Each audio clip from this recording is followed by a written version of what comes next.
Next term है हमारी expense.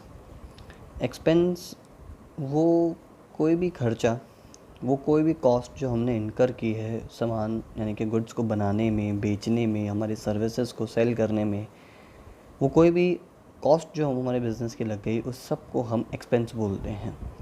Basically expense का नॉर्मल शब्द हम काम में अगर लें तो वो होगा खर्चा। तो जो खर्चा हमारा हो गया है बिज़नेस को चलाने में, दैट इज़ ऑल एक्सपेंस।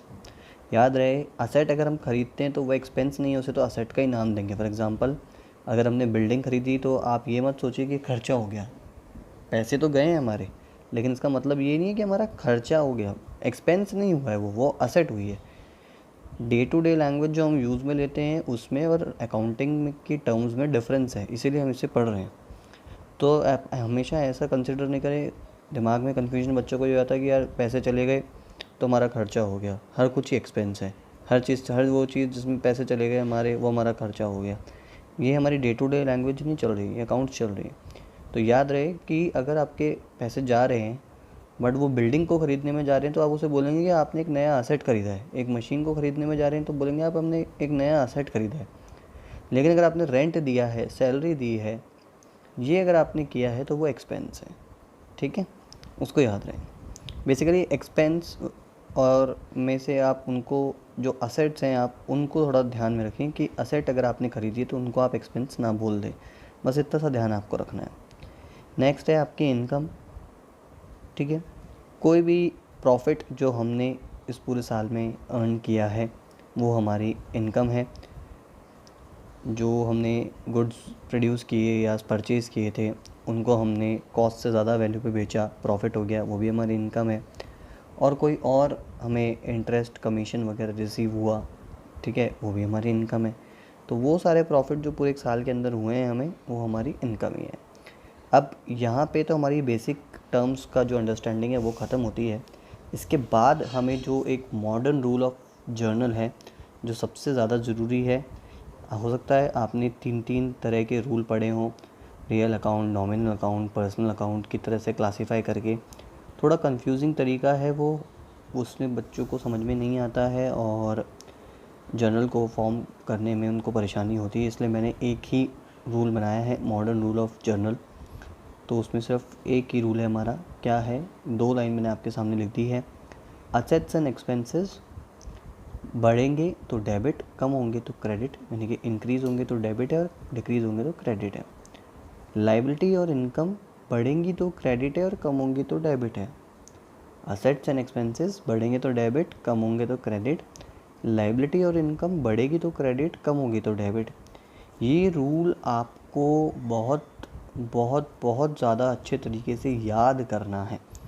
अगर ये रूल आपको याद हो गया, ये रूल आपने सही से आइडेंटिफाई कर लिया, तो आपको कभी भी जर्नल के अंदर प्रॉब्लम नहीं आएगी।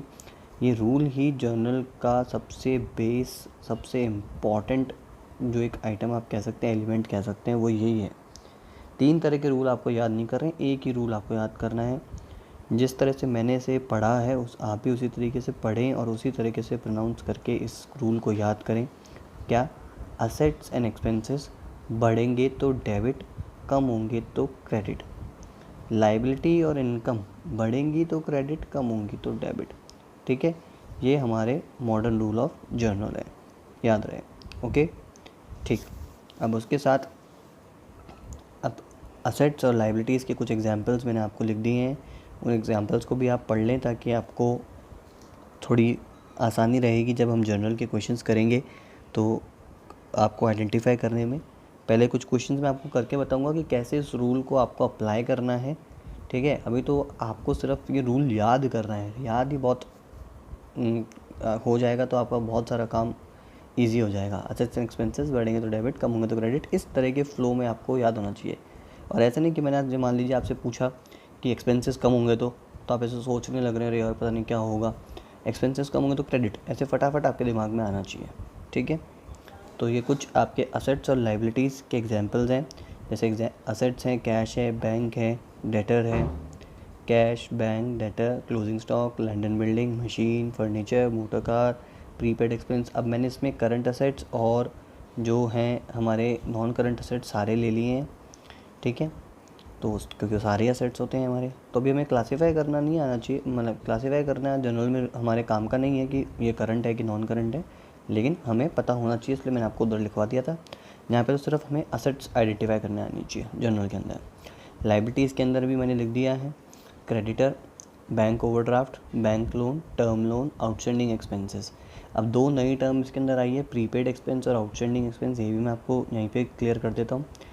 कोई एक्सपेंस अगर हमने एडवांस में पे कर दिया, मान लीजिए आपको रेंट देना था और रेंट आपने 2 महीने का 3 महीने का एक साथ पे कर दिया, ठीक है, तो वो आने वाले जो मंथ्स है जिनका रेंट आपने आज ही पे कर दिया है, उन 2 महीनों का जो मान लीजिए 3 मंथ्स का रेंट आपने पे कर दिया, तो 1 मंथ का तो आपको देना ही था, लेकिन 2 मंथ का आपने एक्स्ट्रा पे कर दिया, तो वो 2 मंथ का जो आपने एक्स्ट्रा पे किया है उसे आप प्रीपेड एक्सपेंस बोलेंगे।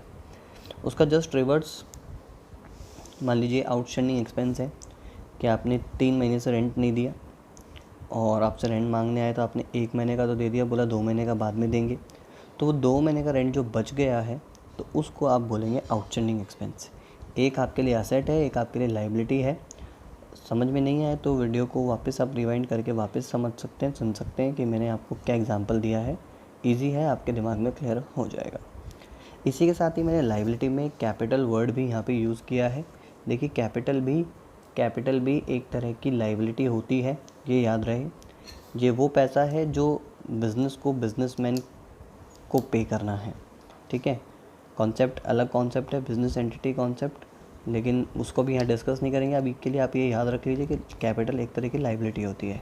तो जब आप यहाँ लायबिलिटी बात कर रहे हैं तो याद रहे कि लायबिलिटी के लिए तो यूज़ हो रहा है, साथ ही साथ कैपिटल के लिए भी यूज़ हो रहा है, क्योंकि कैपिटल भी एक तरह की लायबिलिटी है, ठीक है। कैपिटल भी मतलब क्या रूल हो जाएगा कैपिटल के लिए भी, बढ़ेगी तो क्रेडिट और कम होगी तो डेबिट, यही कैपिटल के लिए भी रूल हो जाएगा। तो कुछ असेट्स और लायबिलिटीज़ के एग्जांपल मैंने लिख दिए हैं। ये ही सिर्फ एग्जांपल्स नहीं है, और भी बहुत सारे एग्जांपल्स हो सकते हैं असेट्स एंड लायबिलिटीज़ के, लेकिन बहुत सारे जो क्वेश्चंस हैं उनके अंदर ये मेजर रूप से मेजर ये कवर मैंने कर लिया है इसके अंदर। फिर भी जो आगे आएंगे मैं उनको आपको समझा दूंगा जनरल के अंदर ही, ठीक। उसके बाद है हमारा एक्सपेंसेस और इनकम के एग्जांपल।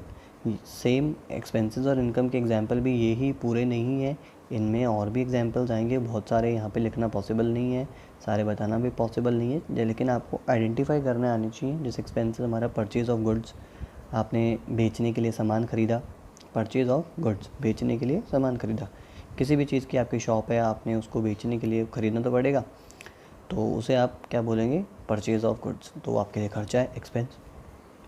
सैलरी अपने स्टाफ को दी, वेजेस, फैक्ट्री में आपके मज़दूर काम करते हैं उनको आपने मज़दूरी दी, उसे बोलते हैं वेजेस, वो भी आपके लिए एक्सपेंस है। रेंट पे किया, डिस्काउंट आपने अपने कस्टमर को दिया अलाउ, तो वो भी आपके लिए खर्चा है। ऑफिस एक्सपेंस हो गए नॉर्मल, इंटरेस्ट पे किया आपने, कमीशन पे किया, ये सब आपके लिए एक्सपेंसेस हैं। साथ ही साथ एक लिखा हुआ है डेप्रिसिएशन।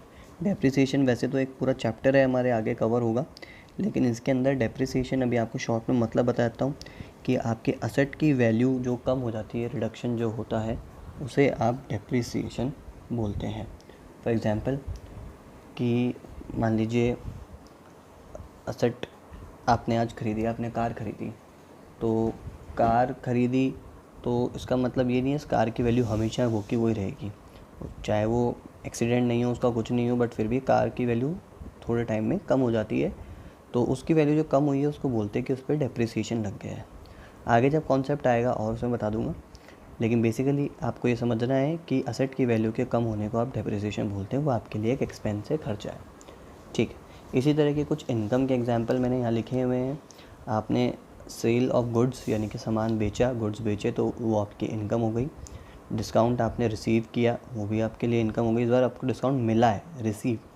कमीशन आपको मिला, इंटरेस्ट मिला, रेंट मिला, ठीक है, ये सब आपके लिए इनकम है।